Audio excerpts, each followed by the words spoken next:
berpartisipasi dalam menjaga protokol kesehatan secara ketat. Rajin-rajin cuci tangan, pakai masker, double kalau perlu sedang keluar rumah, lalu hindari kerumunan, jangan berkumpul, kurangi mobilitas. Nah, itu yang paling penting. Saya Shanati Ningmas, editor Femina, hari ini akan memandu acara kita di Career Series sore ini. Nah, kita akan ngobrol dengan salah satu perempuan yang luar biasa hari ini, yaitu Syarlini Eriza Putri, STMSCDIC. Panjang ya, ini dia pasti orang yang sangat hebat. CEO dari Nusantics, singkatan dari Nusantara Genetics, yang belakangan namanya ini kerap muncul di berita-berita karena menemukan membuat tes kit PCR biosaliva yang menggunakan saliva atau air liur untuk mendeteksi COVID-19. Nah, temuannya ini dikembangkan dari inovasi bioteknologi, khususnya riset mikrobiom dan riset diagnostik. Nah, ini belibet karena emang mungkin orang awam agak kurang mengerti, tapi dengan bincang kita hari ini kita akan segera mengerti apa kehebatannya. Nah, mikrobiom sendiri itu sudah menjadi topik yang hangat sejak 15 tahun lalu di luar negeri, tapi boomingnya baru 3 tahun belakangan. Nah, mikrobiom ini memiliki peran penting dalam kehidupan kita semua, manusia dan lingkungan. Nah, seperti apa nanti kita akan cari tahu. Nah, di dunia kecantikan, pendekatan mikrobiom itu jadi salah satu tren di produk premiumnya sekarang. Pada awal berdiri 2 tahun lalu, Nusantics ini menjadikan kecantikan sebagai entry point untuk memperkenalkan mikrobiom ke masyarakat. Di Nusantics ada yang namanya swab kulit untuk mendeteksi komposisi bakteri, jamur pada kulit, sehingga dan kadar hidrasi dan pH semuanya bisa dicek. Jadi mengetahui keseimbangan mikrobiom di kulit kita untuk mengetahui penyebab gangguan kulit. Nah, kalau bicara tentang kulit nih kayaknya seru ya. Kita semua pengen kulit kita bagus dan cantik. Nah, nggak usah nunggu lagi, kita akan bergabung dengan Mbak Syarlini. Saya akan cari Syarlini. Ini dia. Oke, mana? Nusantics belum ada. Oke. Belum join kah Syarlini? Saya tunggu. Nah. Oke, tunggu sebentar ya. Sip. Oke, belum ada. Kita akan tunggu sejenak untuk Syarlini bergabung. Nah, mikrobiom ini sebenarnya apa sih? Yang saya tahu adalah mikrobiom is microbiology, bakteri dan sejenisnya. Nah, ini ternyata untuk kehidupan kita sangat-sangat berpengaruh. Nah, kita akan cari tahu. Oke, Mbak Syarlini dari Nusantics boleh request join. Iya, masih belum ada. Oke, masih ditunggu. Yes. Oke. Mana nih? Oke, masih belum ada.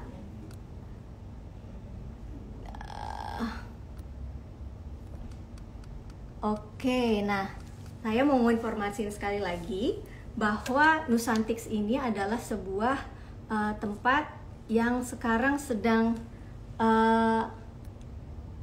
hits untuk mengecek kesehatan kulit yang berdasarkan teknologi microbiome.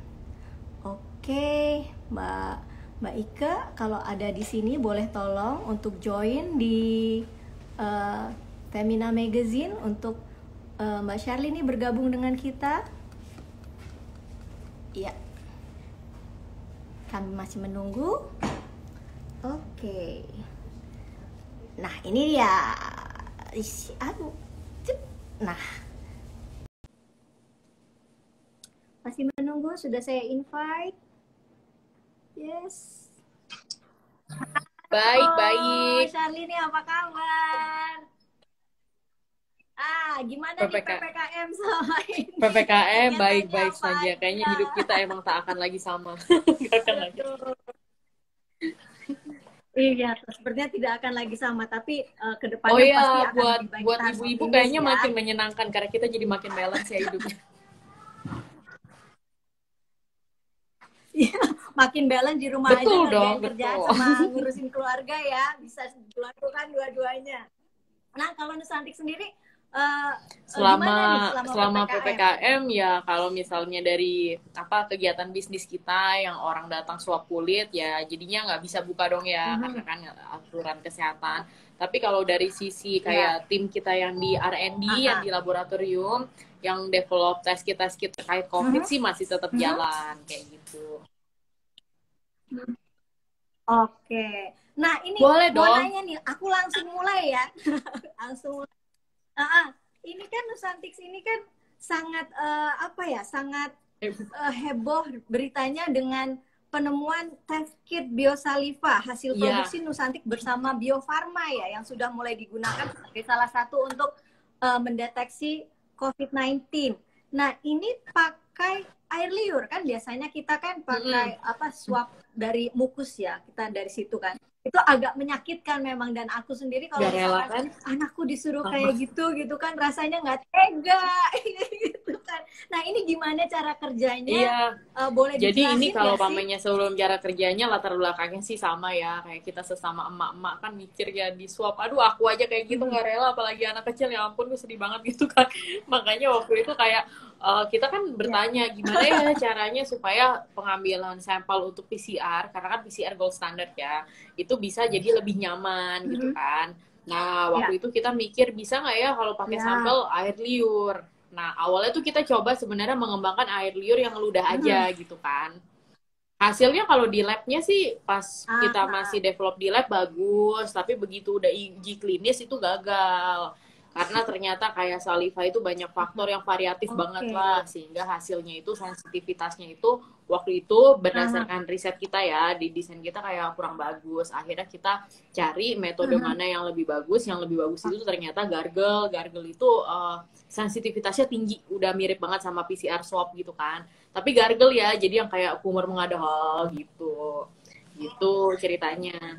Mm-mm. Oke. Kumurnya Di kumurnya kayak tenggorokan yang kumur-kumur gitu itu ya, apa namanya? iya yang Kumur di sambil ada tenggorokan suara langsung kayak gitu ya.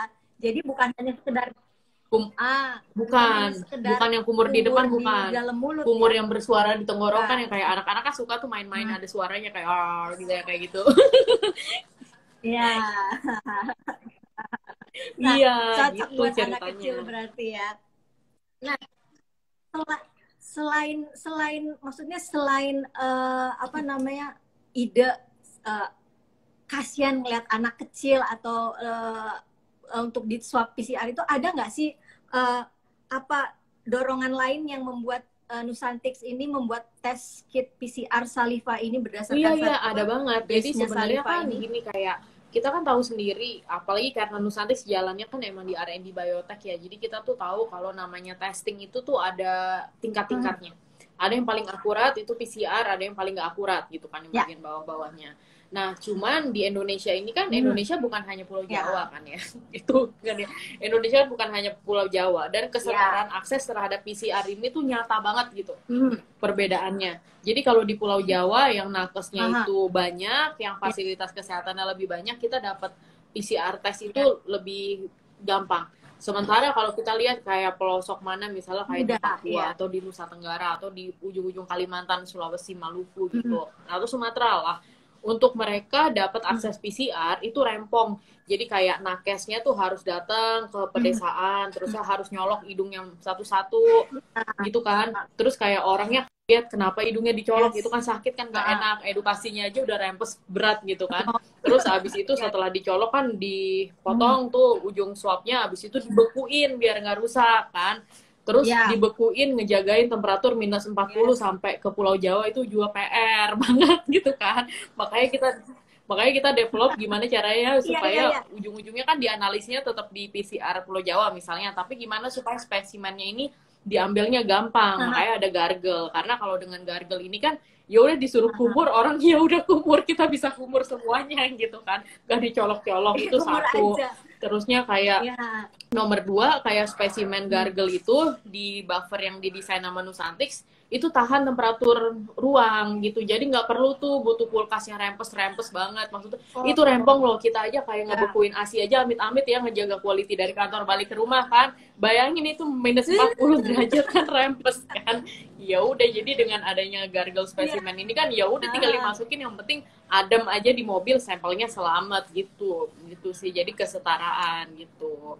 Ini Aha. juga, Oke. Jadi iya, ini juga emang tujuan ya, awalnya tuh monggo gitu. lanjutkan, lanjutkan. Nah, makanya kayak mungkin kan orang-orang banyak yang nanya, Ah, kok ini komersialisasinya belum heboh banget sih, kok belum bisa buat naik pesawat atau apa segala macam. Sebenarnya bukan ya. masalahnya nggak boleh buat naik pesawat, tapi ini masalah prioritas aja. Karena stoknya masih terbatas dan emang yang paling membutuhkan itu yang Hmm. di luar Jawa Bali, kayak Mhm. gitu. Jadi emang prioritasnya itu buat situ dulu, bukan buat yang Oke. komersial, Jadi kayak emang gitu. ya, ya. Oke. Jadi emang Ya, menyasarnya ke daerah-daerah yang belum belum banyak akses. mendapatkan Iya, buat colok-colok. ini ya, Iya. apa namanya, akses untuk PCR ya. Iya, iya, iya, iya. Ini sama kemarin saya membaca juga mengenai test kit biosaliva ini. Katanya nih ya, kalau misalkan dengan tes ini sudah pasti yang terdeteksi Ya, betul. adalah Betul. Betul. COVID-19, bukan yang lain. Itu gimana bisa seperti itu? Tapi sekarang saya malah bertanya, kalau misalkan ada seperti itu, apakah PCR ini sebenarnya juga mendeteksi Oke. Iya, virus iya. yang lain? Jadi sebenarnya teknologi PCR sama teknologi Iya. cari jodoh itu kadang mirip. Kamu serius gitu kan, karena mereka kan mencari kecocokan sesuatu dari pasangannya, iya kan, kayak gitu ya. Jadi kan gini, jadi apa, ibarat kayak virus itu Iya, kan iya, bentuknya iya. itu kan kayak buah rambutan, literally loh. COVID-19 itu kan berambut-rambut gitu kan, ada Mhm. rambutnya, ada kulitnya, ada Iya, iya, bijinya betul, gitu. betul. Nah, virus-virus yang bentuknya seperti buah rambutan Ah, ini kan adalah namanya beta coronavirus gitu, emang bentuknya kayak begitu, kayak rambutan. Nah, cuman mhm. nggak apa, COVID-19 itu salah satu jenisnya lah. Ada yang namanya COVID-19, ada yang namanya flu lain gitu kan. Nah, meskipun dari luar kelihatan buah Iya. rambutannya teh mirip-mirip gitu kan. Keluarga buah rambutan itu kan ada leci juga, masih satu keluarga Mhm. sebenarnya kan. Cuman doi botak aja gitu kan. Iya. Nah, itu Ah, juga sama gitu.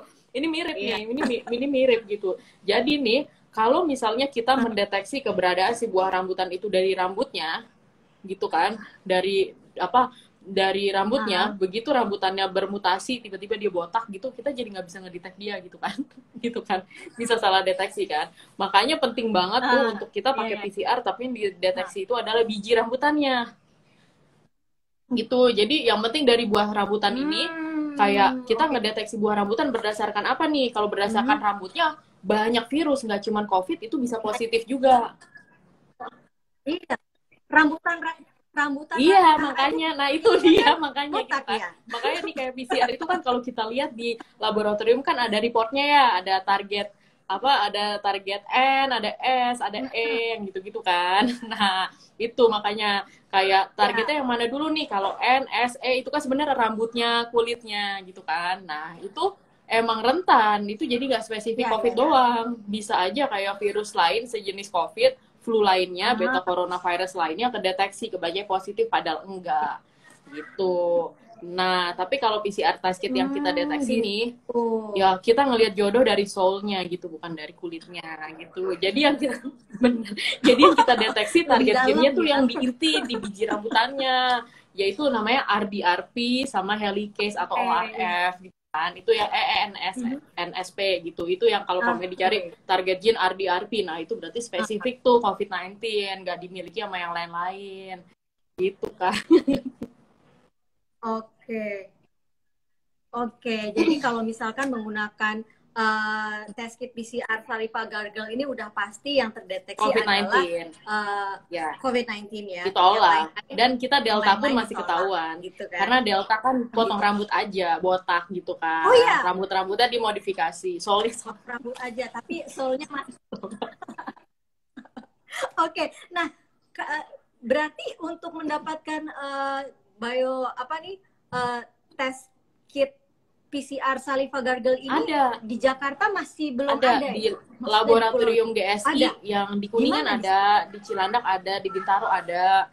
Terusnya kayak entar lagi juga sebenarnya laboratorium lainnya juga kalau pamannya mau jadi partner pakai Saliva Gargle juga udah bisa sekarang. Tuh.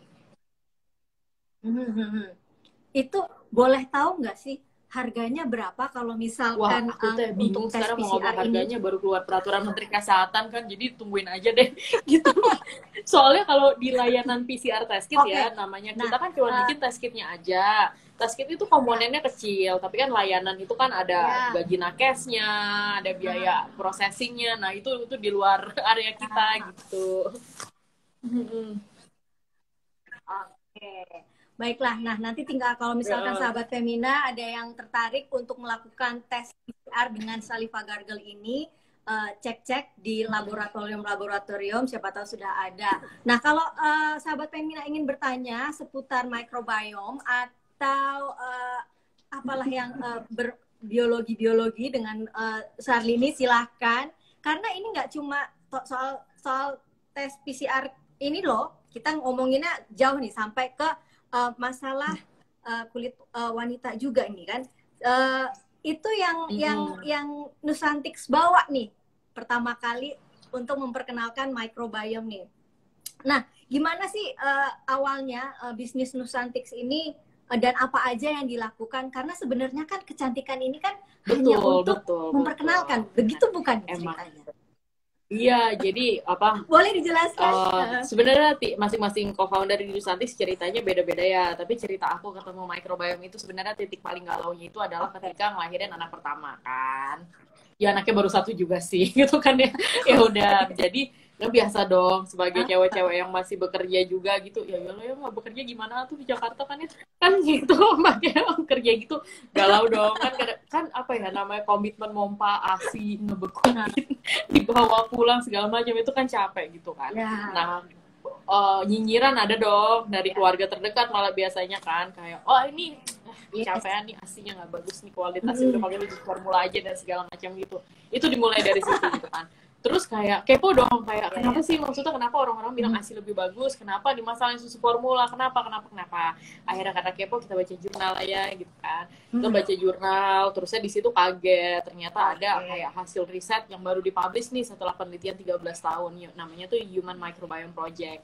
Jadi kalau dulu itu kan kita selalu diajarin nama iklan ya, namanya bakteri pasti jahat, jamur bikin gatal, virus apa lagi gitu kan. Nah, tapi setelah ada kemajuan genomic sequencing itu, ternyata setengah dari sel di badan kita, lebih dari setengah bahkan, isinya itu adalah microbiome alias bakteri, virus, sama jamur. Dan mereka itulah yang membentuk imunitas kita. Itulah kenapa anak di kampung dia nyeker sehat-sehat aja, anak kita udah bersih-bersih, di hygiene makanan udah steril semua, gampang sakit gitu kan ya. Ada yang mandi di kali depan PI aman-aman aja kalau kita membaik gitu kan ya. Ya itu adalah karena begitu. Karena sebenarnya exposure kita terhadap si microbiome itu melatih sistem imun kita biar nggak kampring gitu kan. Kayak gitu. Nah gitu ceritanya. Terus kayak gimana nih hubungannya sama ASI dan susu formula? Nah ternyata di usus bayi itu ada satu bakteri itu penting banget untuk perkembangan otak dan juga ya development secara keseluruhan ya, namanya itu Bifidobacterium infantis gitu kan. Nah terus kepo dong, Bifidobacterium infantis gimana nih supaya tetap ada di perut bayi, gimana supaya dia tetap bisa tumbuh. Nah, apa sih makanannya Bifidobacterium ini? Ternyata makanannya dia itu adalah HMO alias Human Milk Oligosaccharides alias yang emang ada di ASI. Di situ aku langsung kaget gitu kan. Karena di situ aku jadi kepo, susu formula mana yang udah ada HMO sintesisnya. Dan ternyata nggak semua susu formula udah pakai HMO kan. Terus aku juga mikir, ini kan kemajuan baru, ada beberapa susu formula pakai HMO. Zaman gua dulu kecil gimana ya? Kan nggak ada beginian kan. Terus kayak, loh apa kabar diet yang lain? Loh berarti makanan-makanan berpengawet yang yang bahan-bahannya nggak dimengerti sama microbiome usus kita, nggak lucu dong, mereka nggak bisa ngolah dong. Terus baca lagi, oh iya ternyata benar, itulah kayak hubungannya antara kita makan makanan yang steril proses dengan obesitas, karena bakterinya bingung. Begitu bakteri bingung, udahlah convert jadi lemak gula ya stres kayak gitu. Terus kayak dilihat lagi kayak aplikasinya itu adalah semua tuh saling terkait ya. Jadi kalau kita makanannya itu jorok, nggak fresh, microbiome di usus kita itu jadi nggak balance, akibatnya pup kita yang kembali ke alam juga jadi nggak balance, pup ke kali ke tanah, terus tanahnya jadi nggak subur, terus mau tumbuh lagi tanaman-tanaman untuk kita makan juga jadinya nggak bagus kualitasnya. Jadi saling terkait di situ. Disitulah kayak jadi muter. Makanya di situ kayak aku pribadi itu kayak kaget loh, berarti microbiome ini penting banget. Dan sebenarnya produk apapun yang kita pakai karena dia menggeser keseimbangan microbiome, harusnya itu emang lebih microbiome friendly. Nah, waktu itu kita bingung kayak ini kan terminologi tuh yang baru. Iya kan? Ini kan paradigma tuh akan menggeser semua pola pikir gitu kan. Mulainya mau dari mana?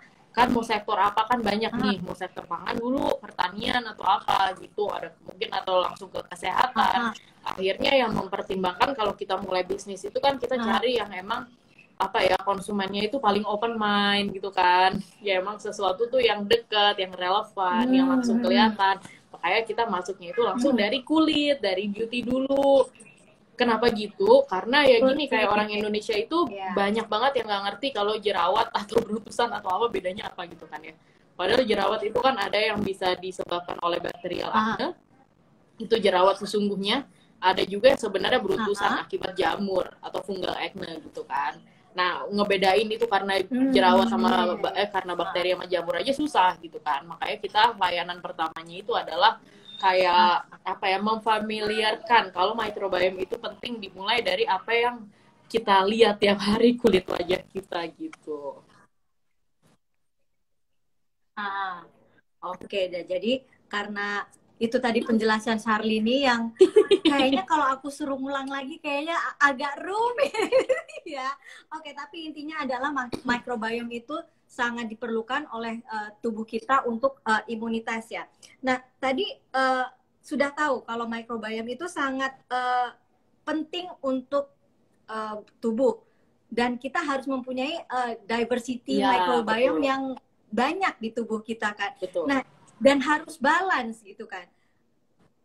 Sebanyak apa dan balance-nya itu pertanyaan $1 trillion sih. Balance itu seperti apa? Itu yang akan kita bisa jawab kalau kita tuh udah dapat data genetik itu banyak gitu.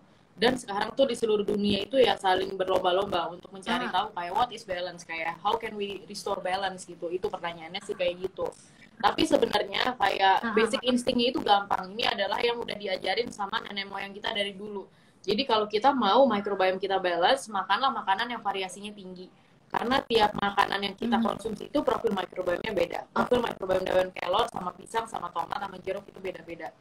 Makanya daripada kita makan satu jenis aja, kita harus membiasakan diri makan banyak jenis. Misalnya gado-gado gitu kan, rujak, sayur lodeh aja isinya 7, sayur asam 7, sayur sop 7, itu kearifan lokal, karya mandi aja 7 kerupa kembangnya kan, ya seperti itu.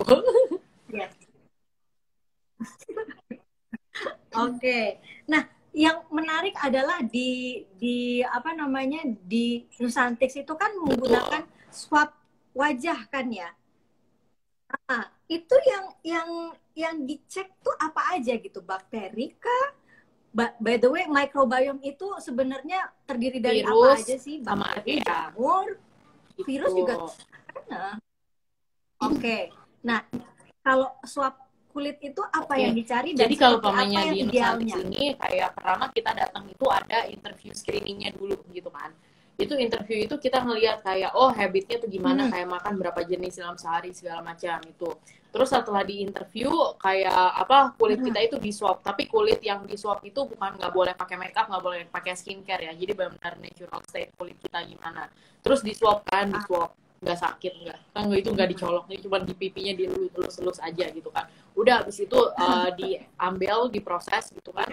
Nah, terus habis dari situ kita masuk ke laboratorium kulit. Ini kan sebenarnya laboratorium research, di mana di situ kulit kita benar-benar diukur nggak pakai perasaannya. Jadi dicek kayak tingkat glowing-nya berapa. Jadi itu definitif glowing atau enggak, bukan perasaan glowing atau enggak gitu kan. Terusnya kayak pH-nya berapa gitu. Terus kayak hidrasinya berapa, habis itu kandungan sebumnya itu di level berapa. Karena banyak banget loh orang yang gue ngerasa berminyak begitu dicek kering gitu kan.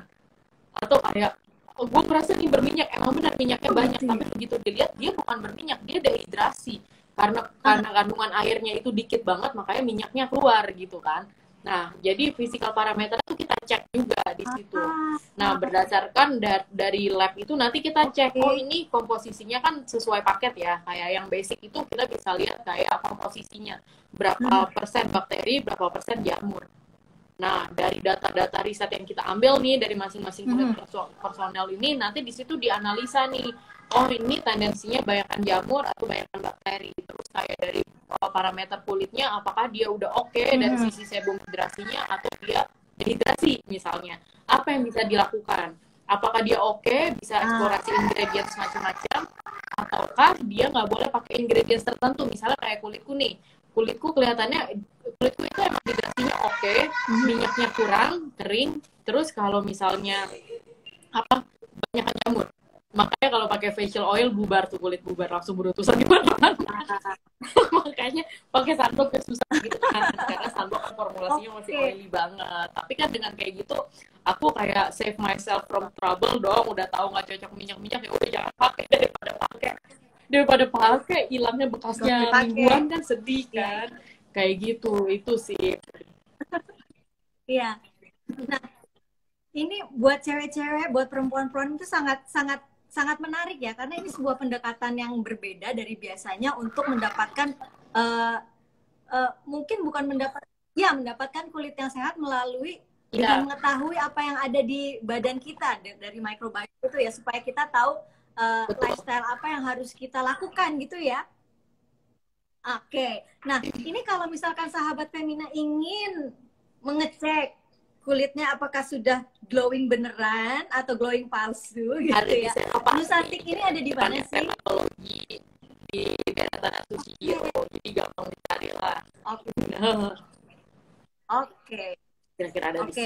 Kira-kira ada di situ ya, di bilangan Pati. Oke, nah sahabat Femina yang ingin bertanya lagi mengenai seputar microbiome atau tes perawatan kecantikan kulit dari Nusantik, silahkan untuk tulis pertanyaan di kolom komen, nanti akan saya bacakan dan Charlie ini pasti dengan senang hati akan menjawabnya. Oke nih, ini pengen tahu gimana sih awal ketertarikan riset microbiome ini? Oh, tadi sudah dijawab ya. Galau ASI dan susu formula. Susu ASI itu. Oke, tapi kenapa tertarik menjadi peneliti microbiome ini? Padahal kan pendidikannya dulu kan kimia ya, kalau nggak salah ya, kimia di ITB.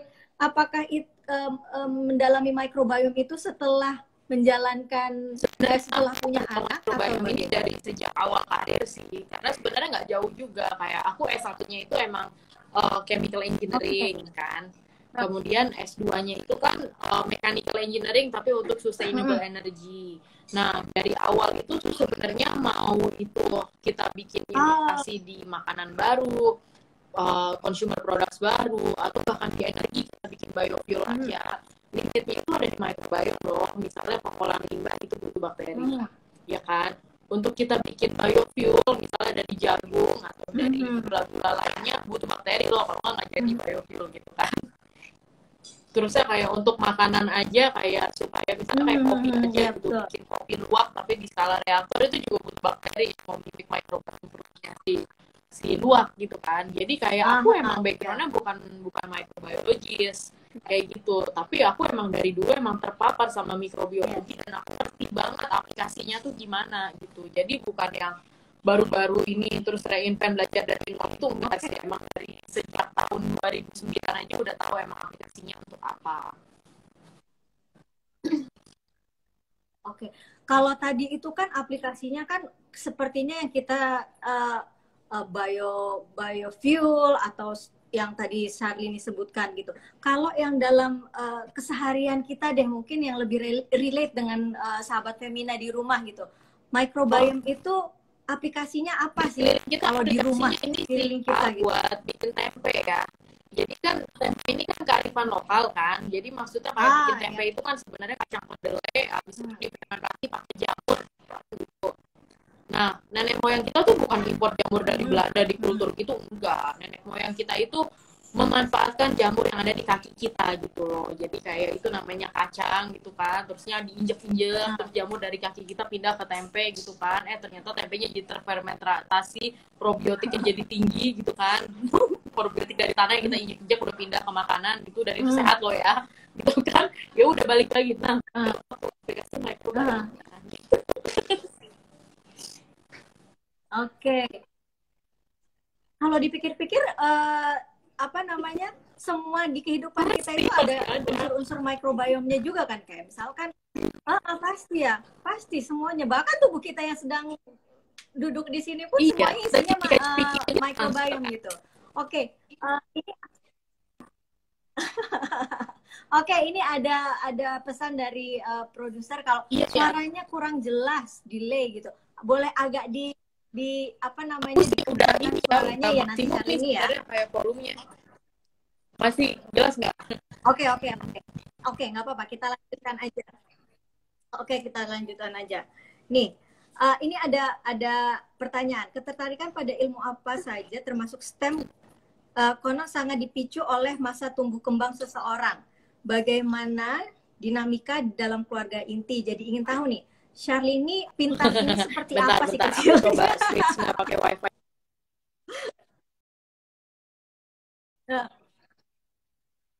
Oke.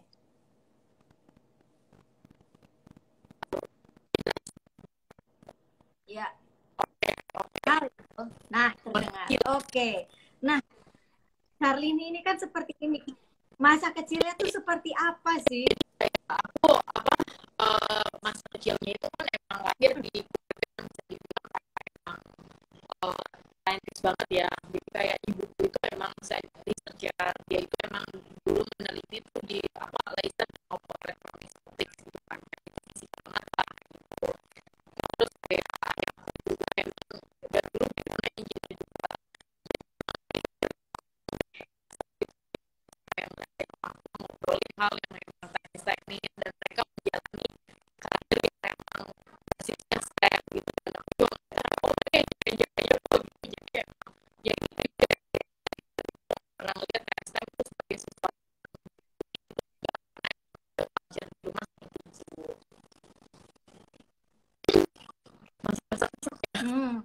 Oke. Jadi emang dari awal, enggak sih kalau aku belum ada kode. Oke. Dah.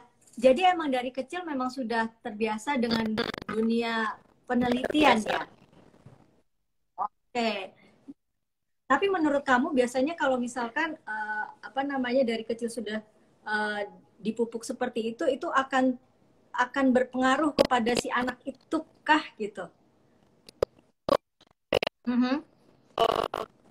Ya iya banget ya, karena kan namanya kekepoan atau dari kecil gitu kan. Jadi kalau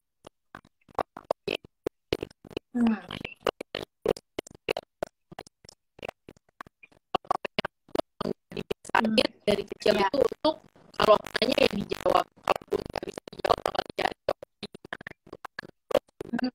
anak-anaknya.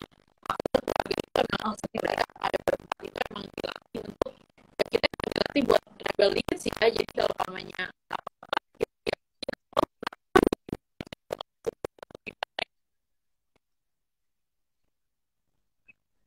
Oke, berarti emang orang tua juga harus ini ya aktif juga ya, sabar anaknya. Charlene,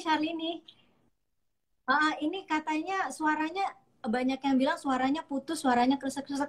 Charlene boleh nggak leave dulu, Oke. nanti masuk lagi, kita join lagi bareng. Ya, coba boleh leave dulu untuk supaya lebih jelas. Oke, nah kita sedang mencoba mengatasi suara audio yang kurang baik dari Syarlini. Syarlini sedang out dulu sebentar, nanti akan join lagi bersama kita. Oke, coba sudah ada belum? Oke. Nah, ini dia. Saya coba invite. Yes, saya send request lagi. Santi. Oke. Nah, apakah sudah bisa? Semoga audionya semakin baik ya. Nah, itu tadi menarik ya mengenai microbiome ini.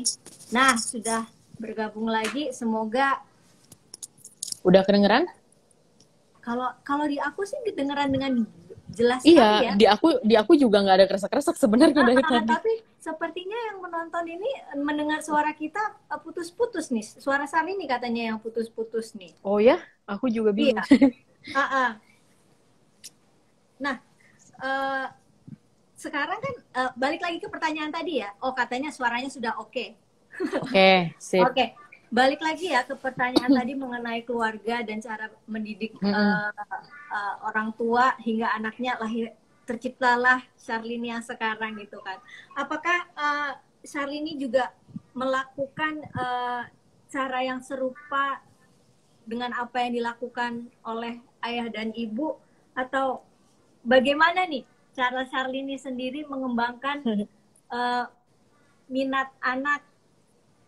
Sama sih, aku pun juga kayak gitu. Maksudnya kayak aku masih terus belajar lah ya. Soalnya kan kayak anak itu kan kita harus didik mereka sesuai dengan generasinya ya. Jadi kayak tantangan apa yang berhasil di generasi aku belum tentu berhasil gitu kan, dia generasi kayak bocah-bocah zaman now gitu kan. Tapi ya satu yang benar-benar aku pegang teguh itu namanya kemerdekaan berpikir. Itu sesuatu tuh yang penting banget gitu. Jadi gimana dari awal itu emang kita memberikan ruang yang cukup untuk anak itu cukup berani untuk men-challenge gitu, kayak oh kenapa emangnya gitu, itu benar-benar menyelamatkan dia di kemudian hari loh. Itu sih tuh kayak supaya mereka berani men-challenge kayak kenapa emangnya gitu kan. Terus yang kedua itu adalah gimana ya caranya supaya mereka itu tidak terintimidasi sama ilmu pengetahuan, nggak terintimidasi sama buku atau apa segala macam. Jadi gimana caranya kita itu memberikan apa ya, space di mana dia jadi senang gitu loh, kayak baca buku senang, misalnya kayak belajar itu dianggapnya kayak bermain gitu. Karena emang orang-orang yang dia bisa tahan berkarir di dunia STEM itu adalah orang yang nggak ngerasa itu sebagai beban gitu. Dan itu juga kelihatan lah, misalnya kayak tim R&D Nusantics ya, bukan aku ya, kayak tim R&D Nusantics itu juga mereka kepo-kepo sama bakteri, jamur, data-data, itu emang karena senang gitu loh, jadi bukan karena terbebani, karena mereka emang secara natural ya kepo aja gitu kan.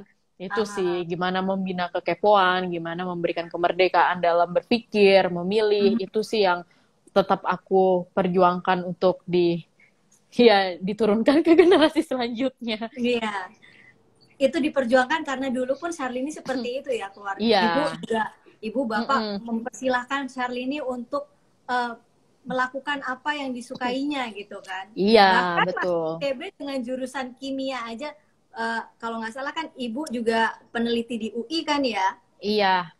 Bapak adalah seorang dia programmer dulu. Programmer ya, yang membuat coding dan segala macam itu. Itu kalau kita lihat kan sangat akademisnya pasti hebat sekali gitu kan ya. Kadang-kadang kan orang seperti itu kan memaksakan anaknya untuk kamu masuk sini mengikuti jejak orang tua. Tapi ini justru nggak ada paksaan seperti itu ya.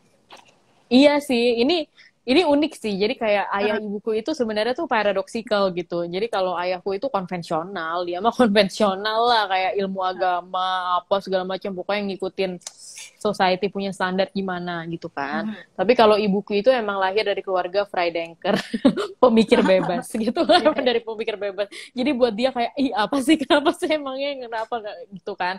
Nah tapi kayak karena terpapar di dua di dua pemikiran yang berbeda itu justru kayak pola apa ya, sudut pandang anak-anaknya itu jadi kaya gitu kan. Dia sudut Ah, pandang anak-anaknya tuh jadi kaya gitu. Dan itu sih yang benar-benar jadi nggak sengaja jadi privilege seperti itu. ah, Karena emang ujung-ujungnya emang harus balance, kayak terlalu kolot itu salah, terlalu bebas juga salah gitu kan. oke. Nah, Gitu. semua harus balance ya, sama kayak Michael Iya, Bayom tadi. benar-benar. Iya benar-benar, karena kan kayak ujung-ujungnya kalau pamannya terlalu bebas, kayak bebas banget juga, hakikat hidup nggak gitu kan. Hakikat hidup Hmm, itu kan tiap orang itu kan pasti ada perannya sendiri yang harus ya, diselesaikan selama di dunia kan. ya. Tapi kalau misalnya kayak terlalu konvensional banget juga, ya apalagi tergantung banget sama standar sosial, itu kan juga ujung-ujungnya justru kita jadi kayak budak gitu kan. Masa iya Ah, sih kita harus berubah, harus gini-gini hanya kata geng gitu atau karena kata tetangga, kan nggak juga kan. ya, Ya ya. kebenaran itu ada di antara keduanya sih, makanya makin kita diekspos sama pola pikir yang ujung ke ujung, itu sih yang bikin apa ya, bikin makin inilah makin merdeka justru. Oke. Nah, itu tadi kita sudah berbicara dengan Charlene mengenai eh, usahanya, mengenai karirnya, mengenai kehidupan waktu kecil, pendidikannya juga. Nah, ini ada yang sudah bertanya nih. Eh, Tina Tina Tea 2 untuk memeriksakan kulit, bagaimana cara kerjanya dan berapa biayanya? Nah, ini langsung kalau ibu-ibu langsung nanya biayanya ya, gitu, cewek-cewek. Saya sering alergi kulit, alergi dan sulit cocok dengan produk perawatan kulit. Nah, ini kalau misalkan Mbak Tina ini datang ke Nusantik, itu perawatannya, pemeriksaan kulitnya, cara kerjanya gimana dan berapa biayanya? Iya, jadi kayak apa? Yang pertama itu ya kayak tadi kan ada screening interview Wah, satu, terusnya nomor dua itu kulitnya di swab gitu kan, ya. kulitnya itu di swab.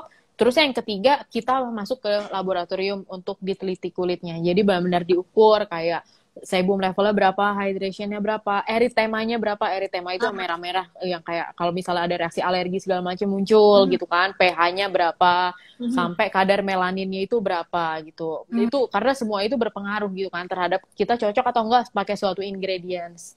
Nah, ya. setelah itu nanti reportnya bakal keluar dalam waktu 1 minggu. Nah, Mhm, terus ini kita juga biayanya itu ya namanya juga startup ya kan, masih kayak disubsidi gitu. Kita aha, sebenarnya relatif murah sih, sekitar 1,3. 1,3 itu murah banget dibandingin sama PCR biasa ya. PCR biasa deteksi satu virus aja 900.000 loh. Kita mhm, benar-benar virusnya, bakterinya dicek, jamurnya mhm, dicek, terus parameter mhm. kulit yang lain benar-benar dicek, nggak pakai perasaan kan. Nah, dari situ tuh nanti kelihatan. Karena gini, karena kulit sensitif itu adalah suatu misteri loh. Orang tuh karena saking pusingnya ada apa yang terjadi, ngaku aja langsung sensitif gitu kan. Padahal Ah, kondisinya beda-beda. Sensitif ah, itu ada yang sensitif akibat physical apa traction. Misalnya aha, kayak saking kulitnya hidrasinya itu kurang, minyaknya mhm. tuh juga kurang, jadi apa-apa langsung merah, langsung sakit, ketawanya sakit. Itu Ah, orang mikirnya sensitif, padahal bukan sensitif. Itu karena masalah hanya keseimbangan hidrasi dan sebum yang kayak gitu. ya. Ada juga yang bilang kulitnya sensitif karena gampang merah-merah gitu kan. Hmm, Padahal kalau merah-merahnya itu dilihat eritemanya tinggi, eritema hmm, tinggi itu sebenarnya indikator kalau badan kita itu ada masalah yang lebih parah lagi gitu loh, ada reaksi inflamasi. Itu hmm, justru bukan salah kulitnya malah dia ngasih kode gitu kan. hmm. Itu suka ngerasa sensitif juga. Ada juga yang ngerasa sensitif, wah pakai krim ini beruntus atau apa, begitu dicek ternyata emang dia baik jamur aja. Nah kan beda kan. Nah, Ah, makanya supaya kita benar-benar tahu sensitifnya itu kenapa, makanya pakai layanan Biomscan Nusantix ini. Jadi kita tuh ada apa ya? Ada data-data gitu loh. Jadi kita tahu kayak skor kulit kita tuh di mana gitu. oke. Gitu. Nah, setelah mendapatkan cash itu misalkan nih ternyata eh, kulit saya gitu kan terlalu banyak jamur gitu kan di Mm-mm. kulit saya gitu. Nah, apakah Nusantis juga membuat produk untuk mengatasinya? Jadi gini, kayak tiap orang itu tuh sebenarnya profilnya itu kan beda-beda ya. Betul, Beda-beda ha. dan dia itu menyesuaikan terhadap kondisi badannya gitu. Aha. Ada yang emang dietnya itu emang misalnya kayak aku suka ngopi gitu kan ya, suka makan nasi kayak gitu. Ah, Terusnya kayak emang suka keringetan, terusnya kayak mhm. banyak jamur, ya itu sesuatu yang wajar sebenarnya. Ya. Justru kayak Ah, kulit kita merespon dengan cara jamurnya jadi lebih banyak gitu kan ya. misalnya gitu kan. Nah, itu sebenarnya nggak apa-apa. Yang harus kita pahami itu adalah oke, dengan banyak, dengan apa, dengan banyak jamur produk apa nih yang cocok. Aku Aha. pakai skincare-nya itu yang sifatnya tuh cair gitu, nggak pakai oil-oil nggak, karena nggak bisa gitu kan. Aha. Itu jadi sebenarnya emang tergantung, karena nggak bisa profil microbiome kita harus disamain. Misalnya, aku mau disamain profil kulitnya sama siapa gitu, Kate Middleton gitu ya, enggak lah ya, susah ya, badannya aja beda gitu kan. Ntar microbiome dia ditempel ke kita, hancur nanti kan. Nah, Kayak gitu, itu sih. Gitu, oke. jadi kayak yang apa, ya dari situ kan nanti kan kelihatan ya apakah itu off-nya tuh off banget gitu atau sebenarnya itu emang udah ya sebenarnya nggak masalah sih, tinggal kita adjustment gaya hidup aja ya kayak gitu. Itu Oke. holistik sih, itu nggak bisa dilihat cuma dari bakteri jamurnya aja, tapi harus dilihat dari kondisi fisikal dari kulitnya itu sendiri juga gimana gitu. Oke. Jadi cara mengatasi masalahnya itu setiap orang berbeda-beda ya. Beda-beda, Uh, beda-beda. tapi nanti dari Nusanti akan menyarankan seperti itu Kak. Kita harus Betul, seperti apa kayak gitu-gitu ya. betul, betul, Wah, betul. sisa 10 menit lagi. Oke, ini ada pertanyaan lagi. Uh, Charlie, ini apa tantangan terbesar sebagai peneliti di bidang microbiome? Nah, di Indonesia ini kan microbiome kan belum terlalu dikenal ya, bisa dibilang seperti itulah, hanya kalangan tertentu gitu kan. Apa tantangan Ya, terbesarnya? ya itu tantangan terbesarnya, membuat netizen paham akan microbiome. Kan Benar. kalau mama aku bilang, iya setelah ada genomics ternyata setengah dari badan kita itu, lebih dari setengah badan kita itu isinya microbiome loh. Kan mikirnya bercanda kan. Nah, Mikirnya bercanda, padahal serius gitu kan. Nah iya sih yang gitu-gitu. Tantangannya itu sih, jadi kayak gimana ya mengkomunikasikannya nih, gitu. Supaya jadi oke, lebih dipahami. oke. Karena memang ini sesuatu yang masih belum banyak diketahui di Indonesia terutama. Betul. Oke. Nah, nih rencana dengan Nusantix ke depannya seperti apa? Apa ada temuan baru yang sedang sedang dikerjakan? Nah, setelah kemarin berhasil dengan kit apa tes kit PCR Sarifa Gargle, sekarang sedang mengerjakan proyek apa ini? Ada lagi kah yang Ada. Sebenarnya buat deteksi kualitas udara dan ventilasi di sekolah-sekolah sih kayak gitu. ah, ah, Kenapa sih ini kita mau ngerjain ini ya? Karena eh, kalau kita lihat negara lain itu 175 negara itu udah menentukan untuk sekolah tetap dibuka. Kenapa ya, mereka mereka membuka sekolah? Karena mereka itu udah melakukan kayak apa ya, economic simulation, di mana kalau pamannya setiap 1 tahun anak itu hilang sekolah, ya hilang mhm, ketemu sekolah, jadi belajar di rumah nggak efektif gitu, itu kedepannya pendapatannya dibandingin anak-anak yang tetap sekolah itu bakal turun 9% lebih rendah gitu loh. Terus GDP negara kita itu bakal turun pun satu setengah juga. persen per tahun selama 10 tahun ke depan gitu loh. Jadi dampak ekonomiknya dari nggak bisa balik ke sekolah itu fatalnya luar biasa. Oke, Nah, iya, sekarang adalah kayak challenge kita itu adalah gimana ya kita bisa secara bertanggung jawab mengantarkan anak kita kembali ke sekolah. Nah, disinilah Nusantix tuh ngeluarin mau produk baru namanya tuh AirScan. Nah, ah, AirScan itu jadi ada dua hal yang kita cek. Yang pertama itu adalah kita ukur benar-benar kayak, oh ini ventilasinya bukaannya berapa, kecepatan udaranya berapa, humidity-nya berapa, temperaturnya berapa, apakah ini optimal untuk perkembangan virus atau dia bisa menghambat perkembangan virus. Itu satu, ada skornya. Yang satunya ah, lagi, dalam sehari itu ya, kita itu menghirup 11.000 liter udara loh. 11.000 liter udara. Mau pakai ah, masker juga tetap dihirup dong, udaranya mati kita kalau enggak kan. Gitu kan. Gitu. Nah, terus kayak di udara itu kan pasti ada virus gitu. Cuman iya, pertanyaannya, dalam konsentrasi berapa virus COVID itu bisa membahayakan sama kita. Nah, gitu. Karena kita menghirup hmm, itu 11.000 liter udara, jadi mhm, konsentrasi COVID di udara per liternya 0,0001 sama 1 itu beda jauh ya, gitu kan, beda iya, jauh. iya, Dan itu kan ah, sebenarnya kalau di internasional guideline itu udah ada gitu, udah ada. ah, Makanya dengan itu kita lagi memulai project sih untuk melakukan surveillance di sekolah-sekolah. Untuk kita lihat gitu kan, kayak sekolah mana yang sebenarnya udah siap untuk menerima anak balik ke sekolah, ah, maksimum berapa jam, dan maksimum yes, berapa orang itu bisa dihitung sebenarnya. Itu sih yang lagi kita kerjain. Jadi gimana supaya pelan-pelan itu ya edukasi lah jalan dulu yes. gitu. Ya kita ke Wah, mall bisa ditunda ya, tapi kan kalau pamannya kayak pendidikan kayak gitu gimana gitu ceritanya, itu kan lebih kritikal lagi itu sih. Ini yang lagi gitu. luar Mungkin kita biasa. bisa kerjasama nanti bareng-bareng sama Femina. Iya, luar biasa loh saya mendengar ide ini gitu karena memang ya kalau dipikir-pikir kan anak kita harus kembali ke sekolah dan di sekolah itu kan kita dalam anak-anak dalam ruang tertutup, ventilasinya juga sirkulasi udaranya mungkin kurang baik gitu kan, itu kan yang juga menyebabkan pertukaran maksudnya menjangkit virus-virus itu ya, luar biasa. Semoga ini risetnya akan berlanjut dan benar-benar dilakukan dan menjadi salah satu jalan keluar supaya anak-anak kita tetap bisa sekolah dengan aman ya. Oke, saya sebagai orang tua menanti. Sama-sama kita, betul. Iya kan, stres kan sekolah Zoom, sedih nggak sih? Stres dan sedih. Oke. Nah, sedih. Kapan pertanyaan, kapan waktu yang tepat untuk melakukan swab kulit? Kapan? Apakah saat kulit itu sedang bermasalah kita baru swab kulit, atau dalam keadaan seperti apa? Sebenarnya kalau pamannya emang lagi bermasalah, mendingan segera aja supaya kita ada record.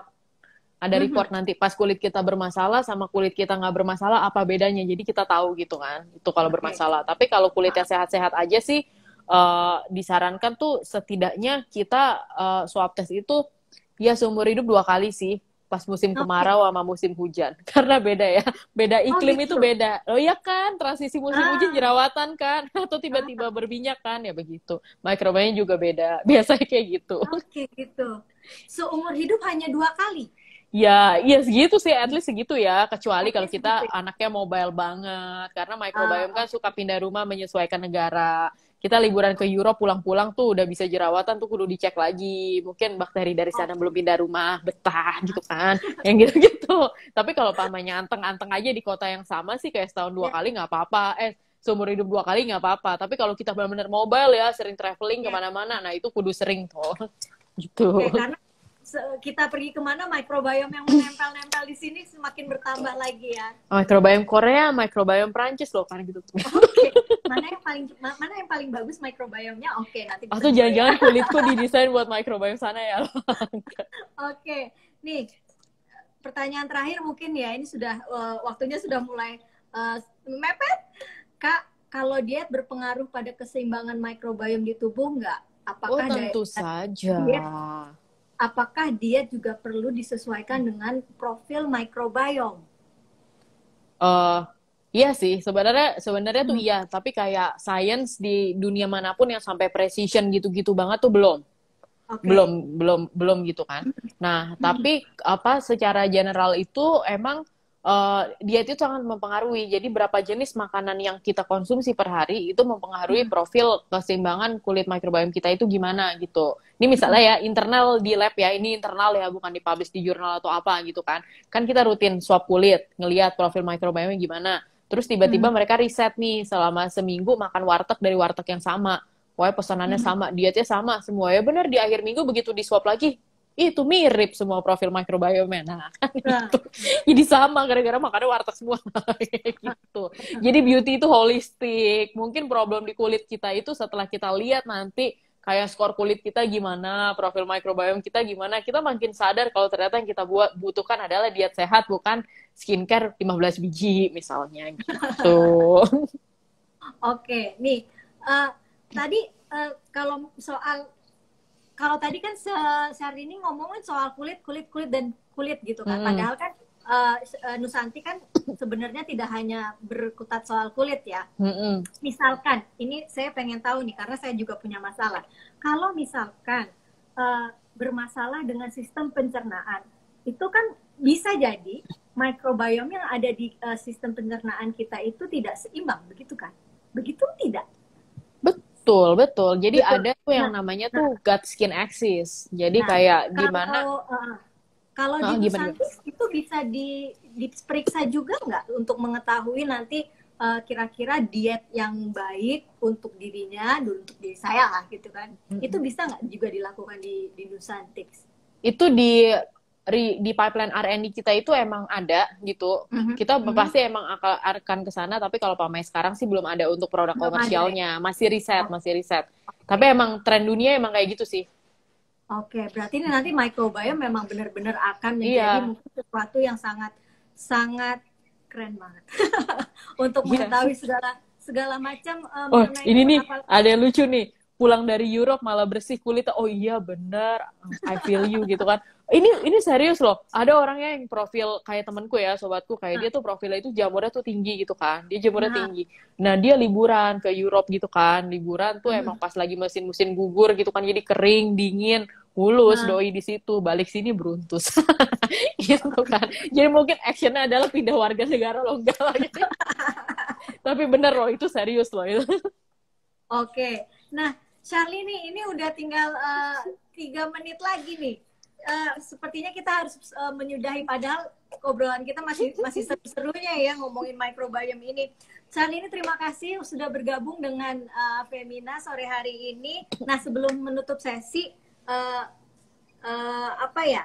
Saya ingin Charlie ini untuk berbicara kepada teman-teman sahabat Femina ini mengenai tantangan-tantangan yang akan dihadapi untuk para peneliti atau apa namanya kaum muda yang ingin masuk ke bidang STEM, khususnya biotech yang Charlini jalankan sekarang. Dan kepada saintis muda, apa pesannya Charlini? Silakan, monggo. Iya, pesannya itu adalah kita siap-siap masuk dunia baru ya. Jadi kalau kemarin-kemarin trennya itu adalah digital kan. Tapi the next revolution itu bukan digital lagi. Digital cuman tools. Kayak the next teknologi itu adalah biologi. Jadi kayak sering-seringlah kita lebih berkaca sama alam, sering-sering liburan memperhatikan alam, dan jangan tanggung-tanggung untuk mempelajari kayak biologi dan bioteknologi. Karena ini benar-benar udah inevitable banget lah. Kita ke depannya pasti hanya akan bio-based titik, nggak pakai koma. Jadi tetap semangat untuk ke situ. Oke. Nah, para saintis-saintis muda dan para kaum muda yang ingin terjun ke bidang yang di STEM ini, terutama biotech, itu tadi pesan dari Charlini. Jangan putus semangat ya, maju terus ya. Oke, Charlini, terima kasih. Makasih. Nanti lain kali, mungkin di lain waktu kita akan ngobrol lagi, seru banget nih soal microbiome ini.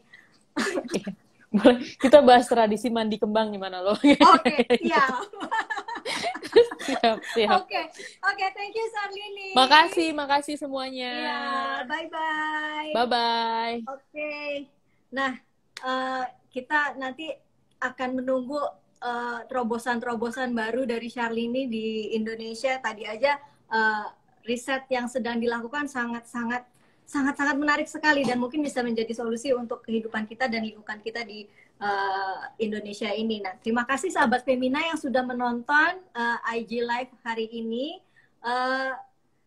Tetap semangat di masa PPKM, tetap jaga kesehatan, tetap lakukan prokes, ingat cuci tangan, pakai masker, stay at home, dan tetap happy. Bye-bye, sampai ketemu lagi. Bye-bye. Bye-bye.